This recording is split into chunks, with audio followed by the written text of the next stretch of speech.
There was once a rich merchant who died and left everything to his son, Sindbad. The young man began to give grand parties and bought costly clothes and presents for himself and his friends. Before long, Sindbad had spent nearly all of his money. "I don't like the idea of being poor," said Sindbad. "I will become a merchant trader like my father." So he took what was left of his money, bought some goods and had them loaded onto a ship. Then he set off to make his fortune. Sindbad's ship sailed from port to port. One day, it reached a little island covered with grass and trees. "Let's go and have a picnic," cried the sailors. They all went ashore and started to build a fire.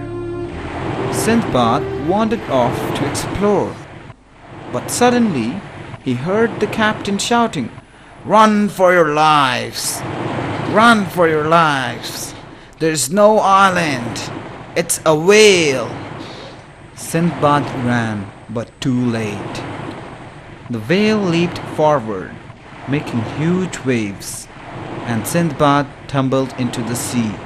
Luckily, the waves swept him to another nearby island.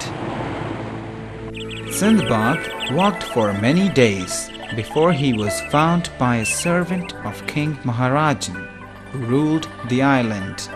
When the king heard Sindbad's story, he made him his harbor master. One day, what should Sindbad see but his old ship coming into port? "We still have your goods," cried the captain. Sindbad gave his very finest goods to the king and asked for the permission to leave. "You have served me well," said the king. "May Allah bless you." Sindbad said goodbye and sailed home. Sindbad led a pleasant life for a while, but soon he began to long for travel and adventure. Once more, he decided to go to sea as a trader. After several weeks, Sindbad's ship was again anchored near a strange island. Everyone went ashore for a rest. Sindbad went exploring and was away for such a long time that he didn't hear the captain call, "All aboard!" Suddenly, he saw in the distance and the ship was sailing away. "Oh, how will I ever get home?" he cried. He wandered about and then discovered a huge, mysterious egg. Soon a gigantic bird called Roc flew down, settled on the egg, and went to sleep. Sindbad tied himself to one of the bird's legs. In the morning, the Roc flew away with Sindbad hanging on for dear life. The bird landed in a rocky valley, and Sindbad quickly freed himself. To his amazement, he saw diamonds twinkling everywhere. He picked up as many as he could, then climbed a cliff, hoping to escape. To Sindbad's great surprise, he heard voices as he neared the top of the cliff.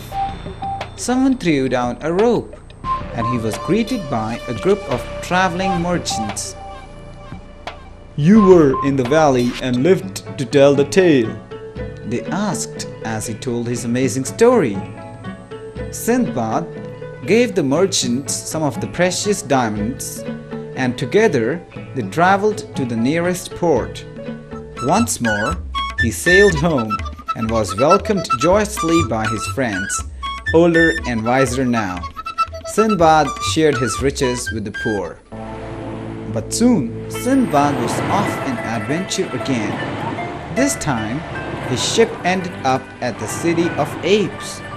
Hundreds of mischievous monkeys rushed into the city every night, and the people had to escape in the boats until morning. "Why do you stay here?" asked Sindbad.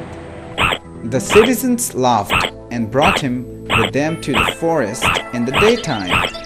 They threw stones at the monkeys in the tall trees, and the monkeys fought back by throwing down precious fruit and wood. Sindbad continued his travels. But one day, in the China seas, a fierce gale swept the boat toward a rocky shore. "May Allah have mercy on us!" cried the captain. At that moment, a dreadful monster rose out of the sea and seized the ship in its jaws. Sindbad was tossed into the foaming waves and was just able to swim to safety.